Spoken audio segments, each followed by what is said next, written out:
Among the Ruins, The Story of David by Silka Chambers. Chapter 1, A Fight with a Lion. It was the frantic bleating of sheep that alerted David. The lioness stole across the hillside, stalking a lone lamb that wandered away from the rest of the sheep.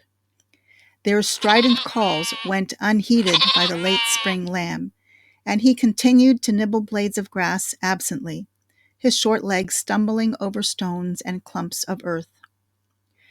David was stretched out on the hillside after a meal of flatbread and cheese, dozing in the sunshine. The sheep, becoming aware of the danger, roused themselves one by one from their mid-afternoon drowsiness and took up the warning call directed at their youngest member. Finally, hearing the desperate bleating, David sat up and whirled around, instantly alert. He targeted the lion across the hillside through narrowed eyes. Easing himself to the ground behind a dense shrub, he crept toward the lion until he was about 20 paces closer. His thoughts were filled with the responsibility he had to protect the flock. They were his family's livelihood.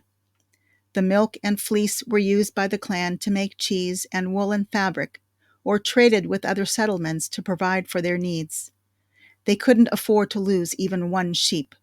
He would not let his family down. David's heart pounded into the dry earth as he lay there, sizing up the predator.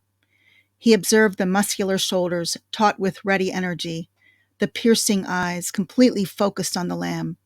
Where were Nate and Rad, his brothers, who were watching the flock on the other side of the hill? Would they hear the distressed calls of the sheep and come to help him? The little lamb lifted his head and finally became aware of the danger. He let out tiny, fearful bleats, frozen in place. The lion edged closer. David knew he couldn't wait. He had to act. Rising to his full height of nearly 5 feet, he kept his eyes fixed on the tawny cat as he reached into his pouch and pulled out a stone, fitting it expertly into the pocket of the sling. His movements attracted the attention of the lion, and she swung her head toward him. David gazed into the cold eyes and heard the throaty growl. In that instant, he became the lion's prey. Slung low, she advanced quickly. He gasped and his heart jumped. He took a step back and swung the sling overhead, flinging the stone in an arc toward the lion. She sprang sideways and landed heavily on all 4 feet, dodging the stone. Recovering instantly, she bounded toward him. David trotted backward and whirled the sling once again, hurling the stone with all his might as she picked up speed. The stone smacked her square in the face, and she crashed to the ground, sending up a shower of dust and grit. She pawed at her head and roared in pain and rage. Blood stained the dirt where she lay. Grasping the dagger he wore on his belt, David rushed to the felled predator and plunged it into her chest. She howled and turned to sink her teeth into him. He stumbled back as her teeth clenched a mouthful of air. He righted himself hastily as she came back for another try at him and jammed his pouch full of stones into her open mouth. He fell to his knees and stabbed her in the chest again. This time his blade hit home, and he was answered with a rush of blood, fresh from the heart. She died in seconds. David collapsed next to the dead animal, spent from his fight with her. As he lay on the warm earth, he was aware of his brothers, Nate and Rad, coming from where they had been guarding their flock on the other side of the hill. They approached him lying against the dead lion, amidst blood that could be his. He heard Nate say, "Oh my God, he's dead!" David tried to open his eyes and prove that he was indeed not dead. He could feel his brothers handling him, lifting his head. He heard them calling his name. Finally, the cool water he felt pouring into his mouth caused him to choke and cough into coherence. He opened his eyes and glanced from one to the other faces of his brothers, intense with concern. "Hey, he's alive!" Rad cheered and pulled David into a hug.